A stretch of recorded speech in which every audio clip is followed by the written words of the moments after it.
Hi Buffalo, it's Natalie from Natalie Eats Buffalo. I guess I shouldn't say hi Buffalo because some of my friends that don't live in Buffalo watch this too. So hi everyone.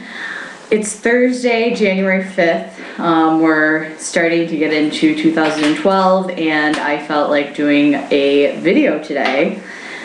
I had quite an interesting Thursday. I actually went during my lunch break to get my nails done because they look like crap and I needed them done. I went to a new place. I work downtown and I went to Spa Alexis, which is inside the Hyatt downtown, and I loved it. It was awesome.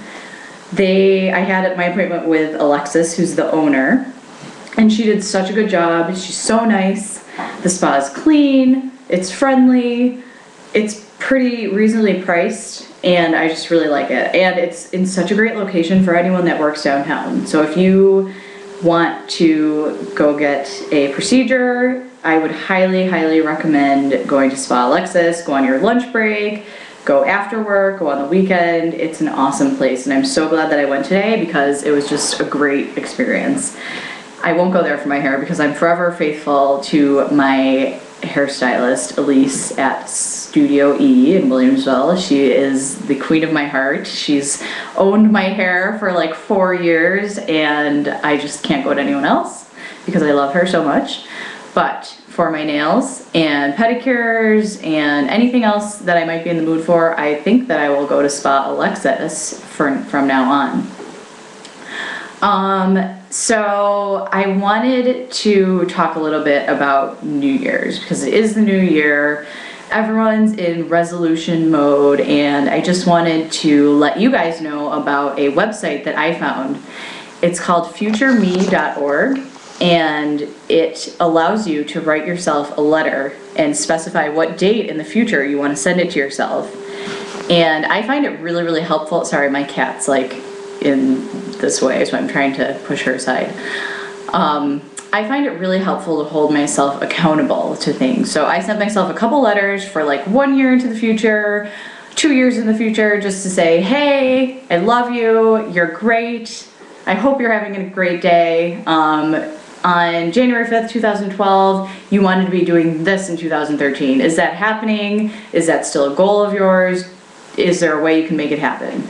I'll link to this website on the bottom of this blog, but I think it's such a cool website. They're anonymous, but they come to you when you want them to come to you. It's just a great, great website and a great kind of thing to do in the new year. You know, we're all about setting resolutions, and I think one thing that I was cognizant of this year is that I didn't want to set these resolutions that set me up for failure that I seem to set for myself every year. You know, this is going to be the year I become a runner, or this is the year that I'm going to lose 10 pounds, or I'm going to, do a marathon or something. Don't they always revolve around exercise? I think what I recommend for thinking about the new year is not to set resolutions, but to resolve to just appreciate what you have and to appreciate who you are. And I think when you treat yourself that way, just living your best life becomes so much more natural because you want to give yourself the best life because you believe that you deserve it. So in the spirit of that, I don't think anyone should set these highfalutin resolutions that we all know are going to kind of cause us to be more negative about ourselves. Why don't you appreciate yourself and just kind of live your best life, do what works for you, do things that make you feel like you're being true to yourself and stuff like that. So stepping off my soapbox now, but that is my little spiel about resolutions. I did set one concrete goal that I really want to do this year, and that is to read 50 books. That's my only goal that I set that it has like a number attached to it. And the reason that I chose 50 is because last year I set a goal to read 25, and I actually read 37.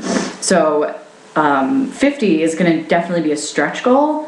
It's about a book a week, but I think I can do it.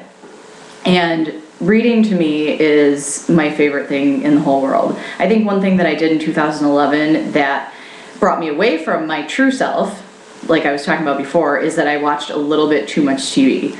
And I kind of let that TV take away from my time of reading and writing. you know, I have kind of a stressful job that requires a lot of hours sometimes, and I get tired and then I get home and I'm like, I just want to lay here and watch television. But television really doesn't add anything to your life. I mean, it's nice to veg out sometimes in front of the TV. Tonight, the new season of Jersey Shore starts. You bet your bottom dollar I'm going to be watching that because I love Jersey Shore. It's hilarious. I can't get enough. But I did spend way too much time watching TV in 2011, so I want to obliterate that from my life, and I did that by setting a goal of 50 books. I think I can do it. Have you guys heard of the website called Goodreads.com? Because if you haven't, you need to sign up. If you are a reader, you need to become a Goodreads member. It's kind of like a Facebook for reading people. You can have friends, you can follow status updates of what people are reading. It's awesome, and it definitely keeps me accountable for how much I'm reading, because every time I finish a book, I go and I log it in there. It's also a really nice way to kind of keep track of what books you're reading, because I know that's something, I've always been a reader, but I never really kept a book list, so sometimes I'm like, oh, I wish I had a list of all the books I've ever read, but I don't. But now I do, because I signed up with Goodreads in 2011, so I have a list of everything I've read since then. Something that I did today that I, used to make me feel better. I kind of had a bad day yesterday at work, and something I've been doing is collecting compliments. And I think this is an important way to kind of turn your day around for me.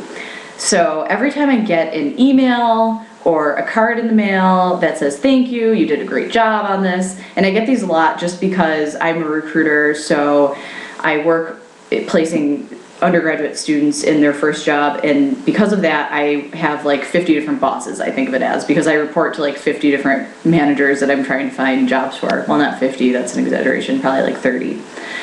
But because of that, it gives me a large network, and it gives me the opportunity to touch a lot of people. So every time I get a compliment, I put it in this little folder that I call Happy Folder.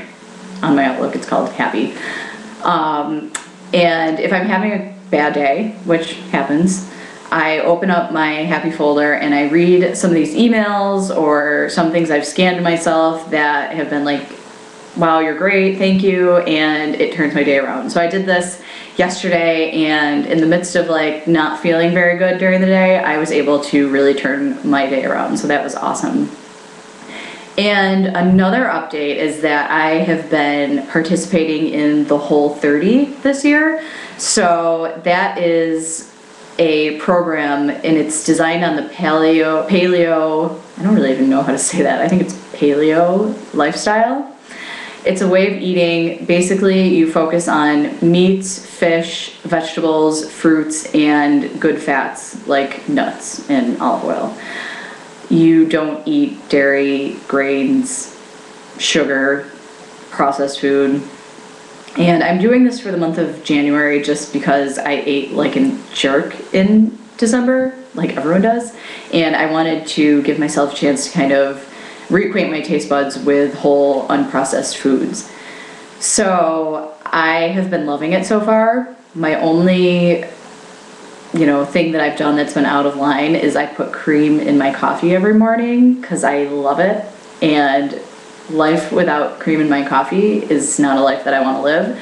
So that's my only like black mark against me in the Whole30 challenge. But I'm on day 5 right now. I'm feeling awesome. Grains and sugar and dairy and all that processed crap is so addicting, and it's hard to quit it. But once you quit it for a couple days, it gets so much easier, and you really realize how much better you feel when you aren't eating that junk. So I'm not saying it's the way to eat for everyone, because everyone's body kind of reacts differently to different foods, but I think this might be the way of eating for me at least 80% of the time, trying to minimize grains, dairy, and sugar. But for the 30 days of January, I am going to try to do it 100%, except cream in my coffee, because I love it. I love it. So that's all that's new with me. I hope everyone's having an awesome week, a great start to 2012. I am curious to know how everyone's resolutions are going, you know, what kind of goals you set for yourself. I know we talked about not setting too many concrete goals, but inevitably everyone sets some sort of goals. So let me know in the comments, and I hope you have an awesome weekend. I think Keith and I and some of our friends are going to try out a different restaurant that's new this weekend, so I will be sure to do a review, keep you guys posted. And oh, I hope this video was better lighting, because I got a lot of comments that my last one was horrible lighting. So I'm in my kitchen and there's a lot of light, so let me know if it's better. I will talk to you later. Bye.